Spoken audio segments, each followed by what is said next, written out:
président du CNG, M. Malingom, pour qu'il ouvre l'enveloppe et nous dise quel est le meilleur espoir de l'arène sénégalaise de cette année 2025. Voilà, merci beaucoup.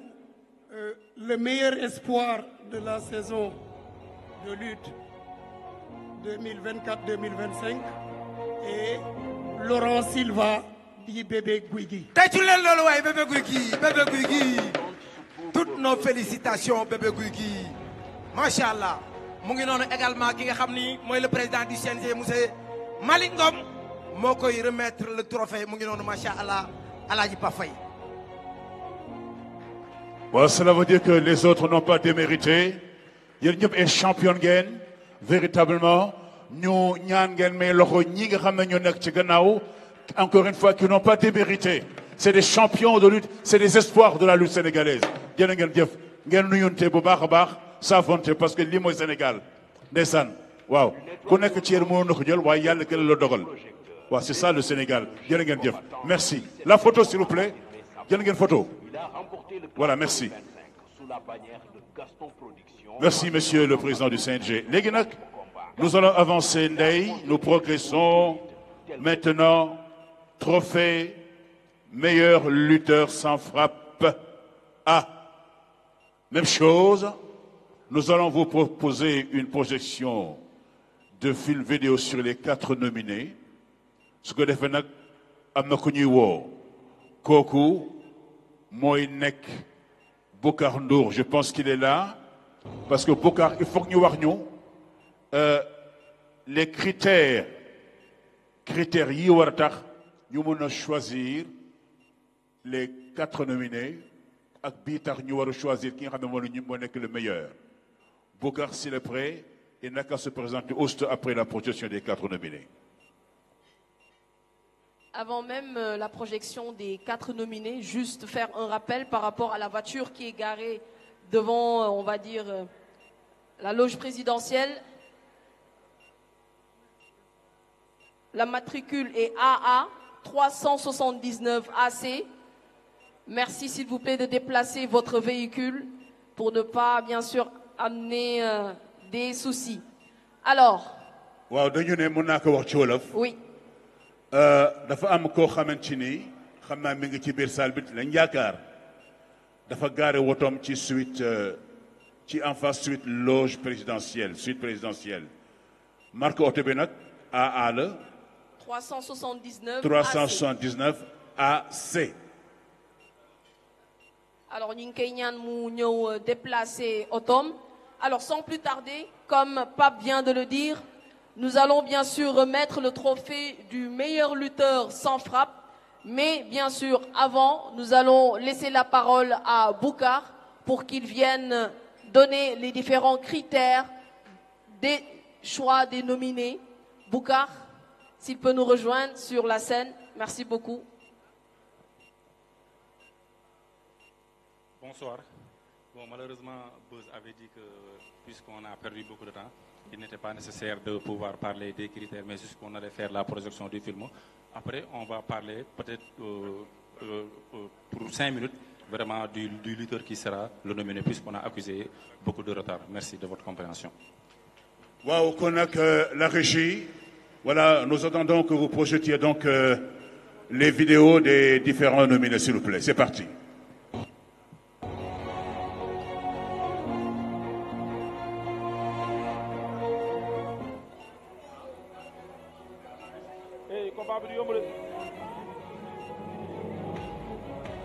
ñu ni borom woto bi AA 379 AC pour mu ñëw déplacer wotom s'il vous plaît mu ngi ko garé devant la suite présidentielle.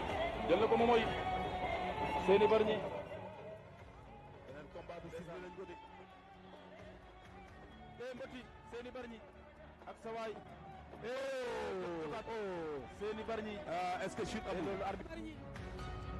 mbéj da ko mbéj seeni bari ñi mo ngeen bu ñuul bi ma ngay téye ca loxo ba di ko xëcc muy ba jël na ko seeni dëbb na ko col téye ca benn loxo ba ah këll gaa ngi bañee am na lu xew am na lu xew daan na ko laa ilaa nee naa la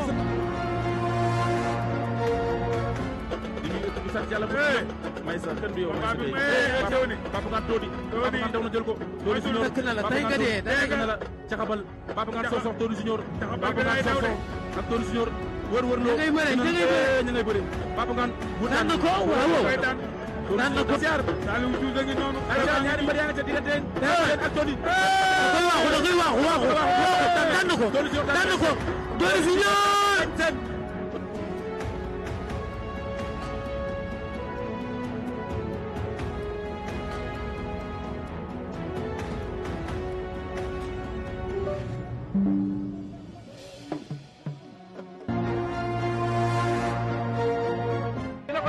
daan na ko Ngagne Sène ak Cheikh Diagne taxaw da koy daan wala Ngagne Sène ak daan na ko Ngagne Sène daan na Cheikh Diagne taxaw Mor dafa xawoon bu doog Yékini Ngagne jël na ko yooru bañ na daa yooru tey daw xeex doon na ko mu daanu wër na ko lamb ja jeex na wër na ko ndombo waaye dootul si waaye Ngagne day doore léegi Ngagne day doore de day jóg de Ngagne Sène ak Mor Yékini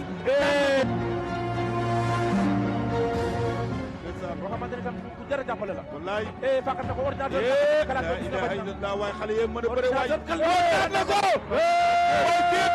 waaye Babacar daa bañ de arbitre mooy li ma la wax arbitre Babacar ci dem avertissement dañ koy baale dañ koy disqualifier victoire pour ordinateur mooy li ma doon wax sànq waaw li nga doon waaw parce que moo ëpp action waaw ndeysaan ordinateur tel la Tony bañ na jël ko Tony dina ko daan na ko ordinateur daan na Tony Junior ordinateur daan na Tony Junior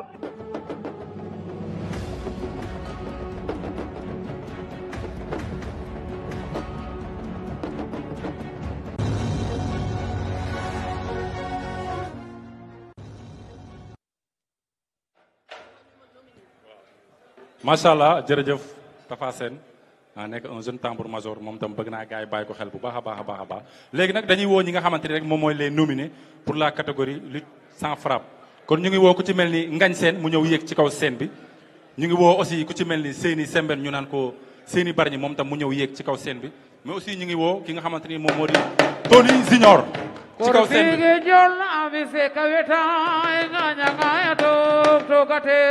birname atu paisage ige jona mise kaweta gajanga yeto tokater birname atu paisage korbige jona mise kaweta inganyanga yeto tokater birname atu paisage korbige jona mise kaweta gajanga yeto tokater birname atu paisage korbige jona mise kaweta inganyanga yeto tokater birname atu paisage korbige jona kaweta gajanga yeto tokater birnami hado baisay korbige jotna mise kaweta gajanga yeto tokater birnami hado baisay korbige jotna mise kaweta gajanga yeto tokater birnami hado baisay korbige jotna mise kaweta gajanga yeto tokater birnami hado baisay korbige jotna mise kaweta gajanga yeto tokater birnami hado baisay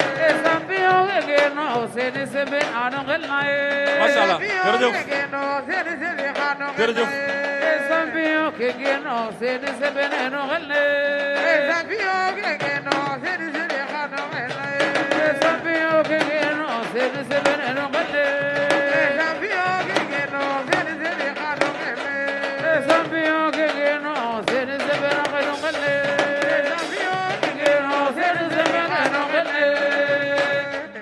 macha allah jërëjëf Tafa avant ñoo woo suñu père le président Bira Sène muy yéeg ci kaw scène bi di leen fàttali ne 3 yi toog nii aussi taxaw du hasard parce que ñetti ñii mën nañ ne c'est l'équipe nationale du Sénégal de lutte parce que ñetti ñii tey ñoom ñoo demoon représenter le Sénégal ci li nga xamante ne moom moo di tournoi du CEDEAO Seyni Sembène nekkoon 86 kilos Tony Junior bii taxaw nekkoon 100 kilos Ngagne Sène nekkoon plus de 100 kon vraiment ñu ngi leen di ñaan ngeen tàccul ñu champion yi taxaw nii kon ñu ngi ñaan le président du CNG waaw le président Bira Sène rek lépp benn la suñu père mu ñëw ci kaw vraiment war a joxe li nga xamante ni tey moom moo di trophée meilleur lutteur sans frappe waaw président Bira Sène ngeen tàccul ñu ko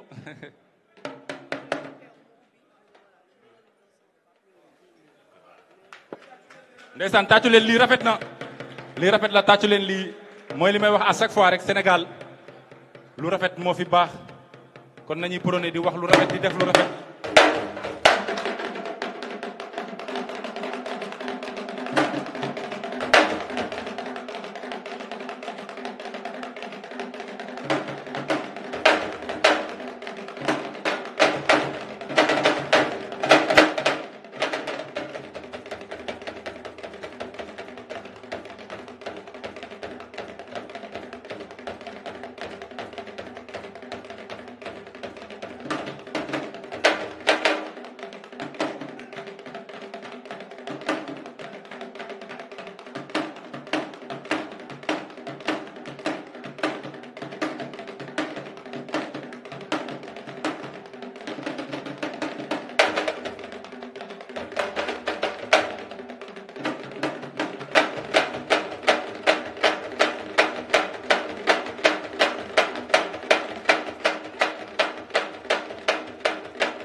Merci beaucoup.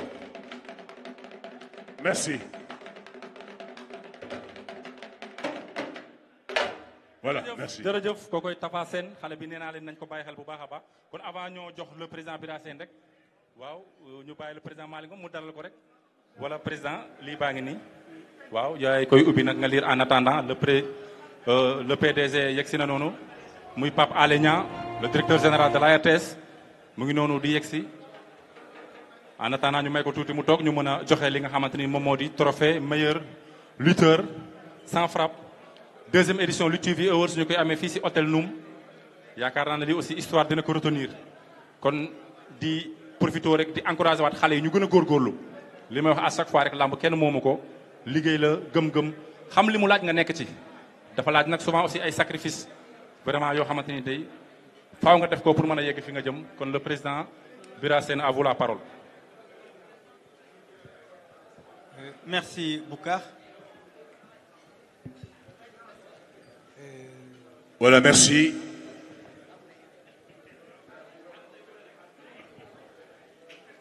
Léegi ñu déglu Bira Sène s'il vous plaît.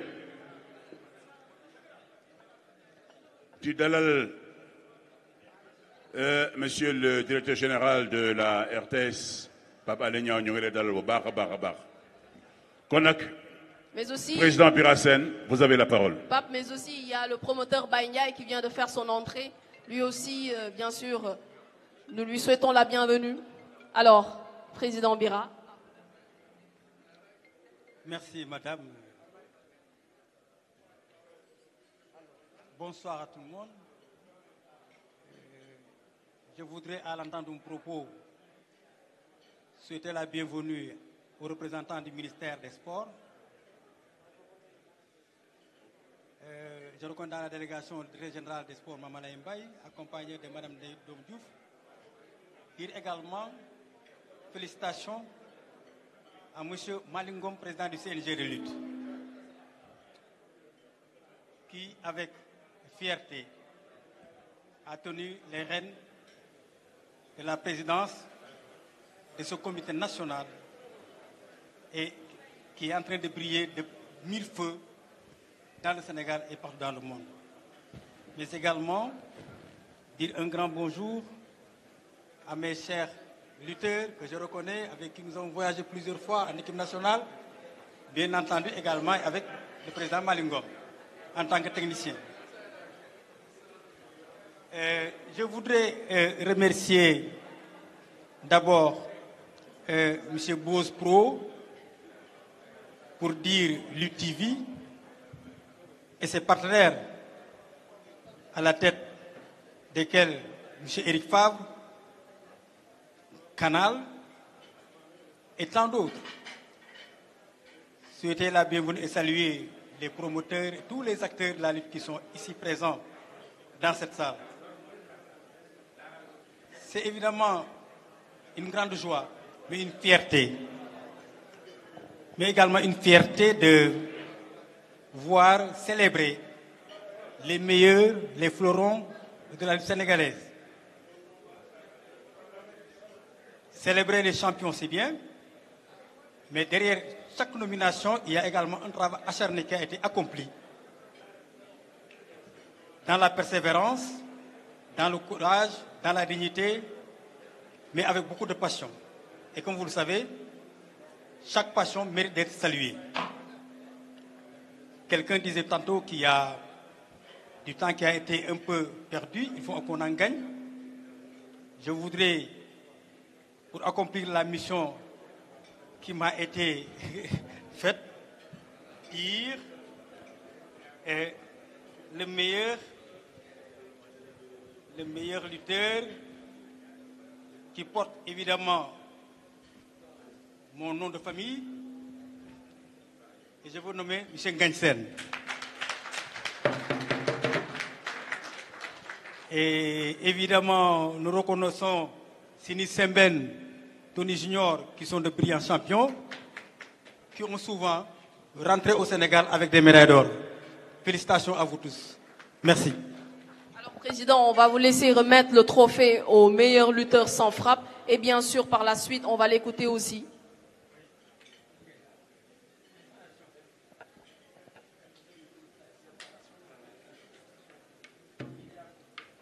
La photo.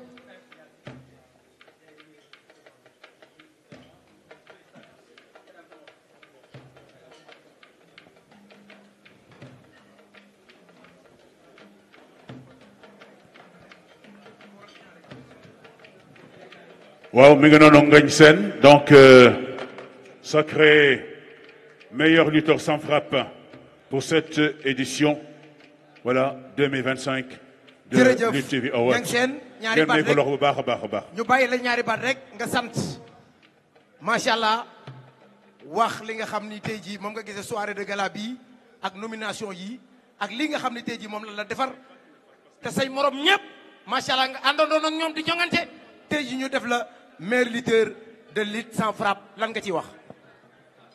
maa ngi remercier ñëpp asalaamaaleykum mbooloo yi ñu nekk ci salle bi yëpp maa leen di nuyu di kontaan ci ñoom vraiment lii fierté la fierté bu mag la ci man quoi maa ngi sant même ku teew ci salle bi yëpp maa leen di sant bu baax a baax a baax di wax kontaan naa bu baax waaw. jërëjëf tàccu leen Ngagne Sène bu baax a baax.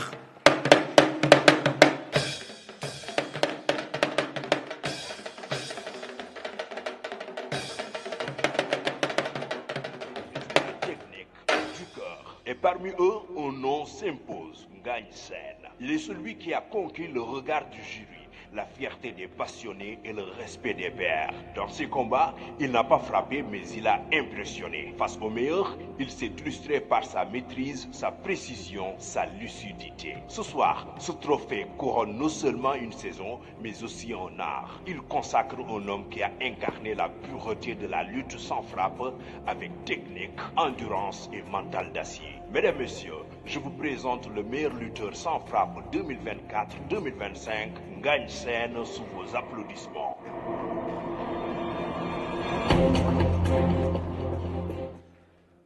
Alors, comme vous le savez, qui parle de lutte aussi, parle d'ambiance, parle de chorégraphie, parle bien sûr de tous. Alors nous allons bien sûr appeler Ousmane Diop, une légende vivante de cette